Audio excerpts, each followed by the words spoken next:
Hello dear students, in today's session we are going to discuss HMO for ethylene system. Ethylene system जिसमें हर एक carbon 3 sigma bonds बना रहा है और 2pz orbitals on each carbon atoms are involve in pi bond formation. इन 2pz orbitals को हम phi symbol से रिप्रेजेंट कर रहे हैं और दोनों अटोमिक ऑर्बिटल्स के लिए phi 1 and phi 2 atomic orbitals ले रहे हैं. LCO-MO ट्रीटमेंट से मॉलिकुलर ऑर्बिटल्स जो बनेंगे that will be C1 phi 1 plus C2 phi 2. और दो कार्बन एटम्स इन्वॉल्व हो रहे हैं, दो ही मॉलिकुलर ऑर्बिटल्स बनेंगे, तो हमारे पास सेक्युलर डिटर्मिनेंट्स जो है उसका ऑर्डर होगा 2/2. तो यहाँ हम लोग जो हैं एटॉमिक ऑर्बिटल्स phi 1 phi 2 को रोज और कॉलम्स में रिप्रेजेंट कर रहे हैं. This is for carbon atom 1, carbon atom 2 के लिए रो, इसी तरह इधर कॉलम्स में. तो जैसा हमने पिछले क्लासों में सीखा था हक्कल मॉलिकुलर ऑर्बिटल ट्रीटमेंट के अकॉर्डिंग सेक्युलर डिटर्मिनेंट लिखना, तो ये phi 1 1 को शो करेगा जहाँ हम x लिखेंगे. इसी तरह ये phi 2 2 के लिए x यूज़ करेंगे. ये है आपके पास phi 1 2 जिसके लिए 1 यूज़ होगा, phi 2 1 के लिए 1 यूज़ होगा. तो मेरे पास सेक्युलर डिटर्मिनेंट जो है वो इस तरह का. अब जब सेक्युलर डिटर्मिनेंट का हम एक्सपेंशन करते हैं, मीन्स इसको सॉल्व करेंगे, तो एक्सपेंशन कैसे होता है 2/2 डिटर्मिनेंट का. इन दोनों को अब मल्टीप्लाई करेंगे हम, x इंटू एक्स, ये मेरे पास बन जाएगा x² माइनस दिस, इनका दोनों का प्रोडक्ट मीन्स 1 आ गया. तो ये आपके पास जो है एक्सपेंशन इस डिटर्मिनेंट का सोल्यूशन क्या होगा, x² minus 1 is equal to 0 और x² इज इक्वल टू 1. यहाँ से मेरे पास x की दो वैल्यूज़ आ गई, दो रियल रूट्स आ गए, +1 एंड -1. अब इन x वैल्यूज़ को यूज़ करते हुए हम मॉलिकुलर ऑर्बिटल्स की एनर्जी कैलकुलेट करेंगे. आपको ध्यान होगा पिछली क्लासेस में जब हमने ये सेक्युलर डिटर्मिनेंट x की भाषा में लिखे हैं तो वहाँ हमने x को पुट किया था alpha minus E by beta, और alpha minus E by beta को हमने इक्वल टू x पुट किया था. तो यहाँ से मेरे पास एनर्जी का एक्सप्रेशन बन गया अल्फ़ा माइनस एक्स बीटा. अब x की ये दो वैल्यूज़ जो ऊपर हमने डिटर्मिनेंट को सॉल्व करके कैलकुलेट करी हैं, इनको पुट करके हम दोनों एनर्जी लेवल्स की एनर्जी कैलकुलेट करेंगे. पहले हम पुट करते हैं x is equal to -1. x -1 होगा तो यहाँ मैं x की वैल्यू जब -1 पुट करूँगी तो मेरे पास एक्सप्रेशन हो जाएगा E1 is equal to alpha plus beta, और ये देगा एनर्जी ऑफ बॉन्डिंग ऑर्बिटल. और जब हम लोग x की वैल्यू +1 पुट करेंगे तो मेरे पास एनर्जी की वैल्यू आ जाएगी अल्फ़ा माइनस बीटा. अब दोनों एनर्जीज़ को कंपेयर करें तो बीटा की जो वैल्यूज़ होती हैं वो नेगेटिव होती हैं. तो जब बीटा की वैल्यू नेगेटिव वैल्यू हम पुट करेंगे तो हम देखेंगे कि E1 की वैल्यू जो है वो E2 से कम आएगी. E1 की वैल्यू E2 से कम आएगी, मीन्स E1 जो है वो बॉन्डिंग ऑर्बिटल्स को शो करेगा और E2 हायर एनर्जी का होगा जिसे हम नाम देंगे एंटी बॉन्डिंग मॉलिकुलर ऑर्बिटल. इसी को हम एनर्जी लेवल डायग्राम से भी रिप्रेजेंट करते हैं. एनर्जी लेवल डायग्राम में हम देखें तो मेरे पास 3 लेवल्स हैं. अल्फ़ा जो है वो शो कर रहा है आइसोलेटेड 2pz ऑर्बिटल को. मान लो आइसोलेटेड 2pz ऑर्बिटल जब वो पाई बॉन्ड फॉर्मेशन में पार्टिसिपेट नहीं कर रहे हैं तब मान लीजिए उनकी एनर्जी है अल्फ़ा. अब हमने ऊपर देखा कि इन अटोमिक ऑर्बिटल्स के कॉम्बिनेशन से दो मॉलिकुलर ऑर्बिटल बन रहे हैं, एक की एनर्जी इससे कम हो रही है, हमने अभी कैलकुलेट करी थी अल्फ़ा प्लस बीटा. ये तो ये क्योंकि बीटा नेगेटिव है इसलिए अल्फ़ा प्लस बीटा जो है वो अल्फ़ा से कम होगा. कितना कम होगा, बाय द वैल्यू बीटा. तो ये ऑर्बिटल की एनर्जी कम हो जाएगी. इस जिस की एनर्जी कंबाइनिंग ऑर्बिटल से कम होती है उस मॉलिकुलर ऑर्बिटल को हम नाम देते हैं बॉन्डिंग मॉलिकुलर ऑर्बिटल, और उसको मैं रिप्रेजेंट कर रही हूँ psi 1 सिंबल से. इसी तरह जो दूसरा ऑर्बिटल बनेगा उसकी एनर्जी आइसोलेटेड 2pz ऑर्बिटल से बीटा अधिक होगी और उसका नाम हम रखेंगे anti bonding molecular orbital, represent करेंगे विद द सिंबल psi 2. तो पॉलीज एक्सक्लूजन प्रिंसिपल को फॉलो करते हुए इन ऑर्बिटल मॉलिकुलर ऑर्बिटल्स में इलेक्ट्रॉन्स फिल करेंगे. दो इलेक्ट्रॉन्स जो हैं वो पाई बॉन्ड फॉर्मेशन में पार्टिसिपेट कर रहे हैं, तो वो दोनों के दोनों ऑर्बिटल कहाँ जाएंगे, इलेक्ट्रॉन्स कहाँ जाएंगे, जो है मेरे पास यहाँ बॉन्डिंग मॉलिकुलर ऑर्बिटल में जाएंगे. अब इन इलेक्ट्रॉन्स की एनर्जी हम कैलकुलेट करते हैं. तो इनकी क्योंकि एक इलेक्ट्रॉन की एनर्जी होगी अल्फ़ा प्लस बीटा, तो दोनों इलेक्ट्रॉन्स की एनर्जी कितनी हो जाएगी 2 alpha plus beta.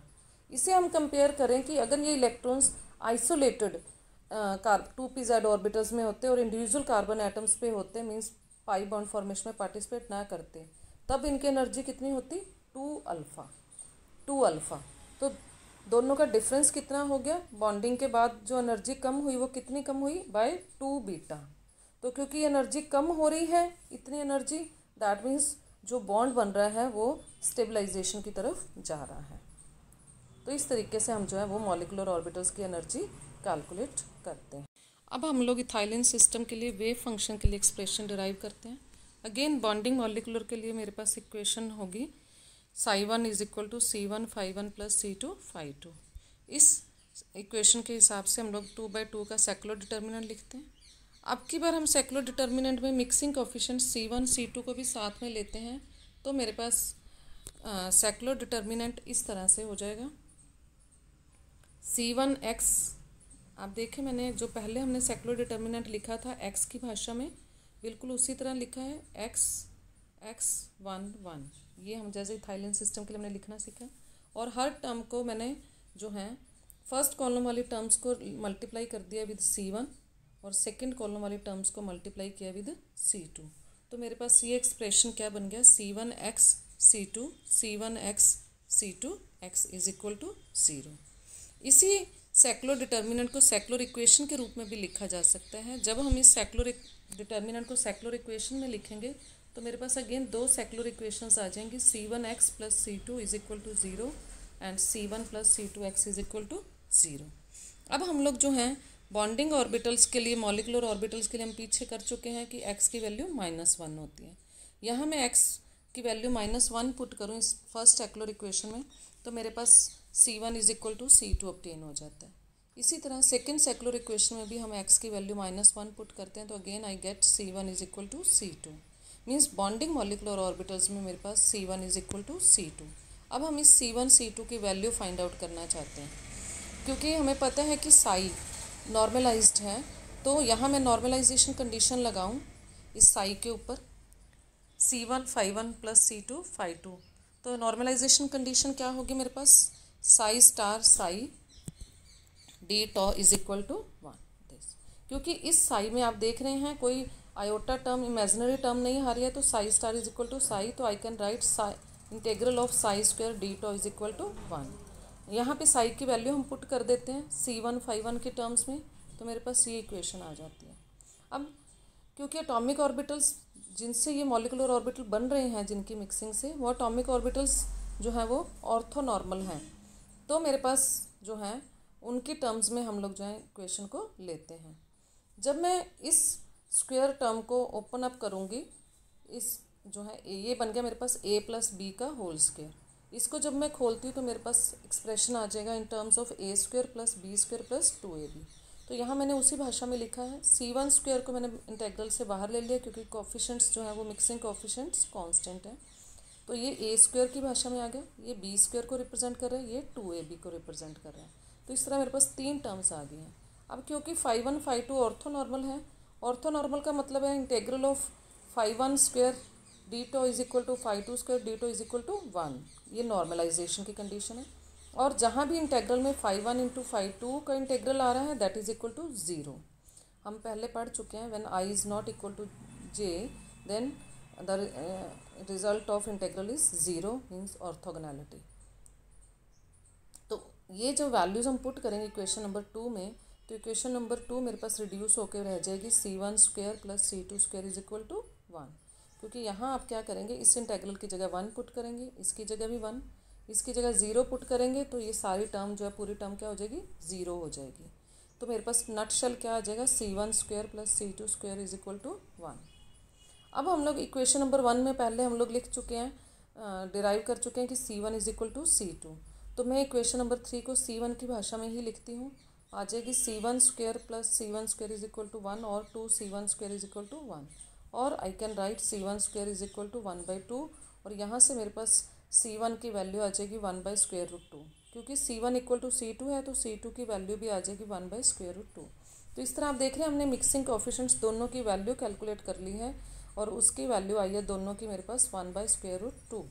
Bonding orbitals वाले एक्सप्रेशन में मैं ये वैल्यू पुट कर देती हूँ, तो मेरे पास बॉन्डिंग ऑर्बिटल का एक्सप्रेशन बन जाता है 1/√2 इंटू 5 1 प्लस 5 2। बॉन्डिंग ऑर्बिटल में आप देख रहे हैं यहाँ पे मेरे पास एडिशन ओवरलैप होता है। इसी तरह एंटी बॉन्डिंग मॉलिक्यूलर ऑर्बिटल्स जैसे हम लोग यहाँ स्टार्ट हुए थे, यहाँ आपको ध्यान हो हमने एक्स की दो वैल्यूज़ कैलकुलेट करी थी -1 एंड +1। -1 ली थी तो उन ऑर्बिटल्स को हमने नाम दिया बॉन्डिंग मॉलिक्यूलर ऑर्बिटल्स। अब जब हम लोग एक्स की वैल्यू +1 लेंगे तो वो जो ऑर्बिटल्स बनेंगे मेरे पास मॉलिक्यूलर ऑर्बिटल्स, उनका नाम हम रखेंगे एंटी बॉन्डिंग मॉलिक्यूलर ऑर्बिटल्स। जब हम x की वैल्यू +1 लेके बिल्कुल इसी तरह जो स्टेप्स मैंने ऊपर करे हैं सेम टू सेम ये सभी स्टेप्स जो हैं हम लोग रिपीट करेंगे विद द यहाँ से जैसे हम लोग ने स्टार्ट किया x-1, ये सारे स्टेप्स x+1 से हम लोग रिपीट करते हुए चलेंगे बिल्कुल सेम लाइंस पे। तो मेरे पास आप देखेंगे C1 = -C2 आ जाएगा और C1 की वैल्यू भी आएगी 1/√2, दैट मीन्स C2 की वैल्यू आ जाएगी -1/√2। जब मैं मॉलिक्यूलर ऑर्बिटल एक्सप्रेशन में ये वैल्यू पुट करूँगी तो यहाँ पे मेरे पास बाकी सब कुछ सेम होगा, सिर्फ साइन बीच में क्या आ जाएगा, माइनस साइन आ जाएगा। तो आप देख रहे हैं एंटी बॉन्डिंग ऑर्बिटल जो है वो सब्ट्रैक्टिव ओवरलैप को शो करते हैं। That's all about molecular orbital HMO treatment for the ethylene system. Have a nice day. Thank you so much.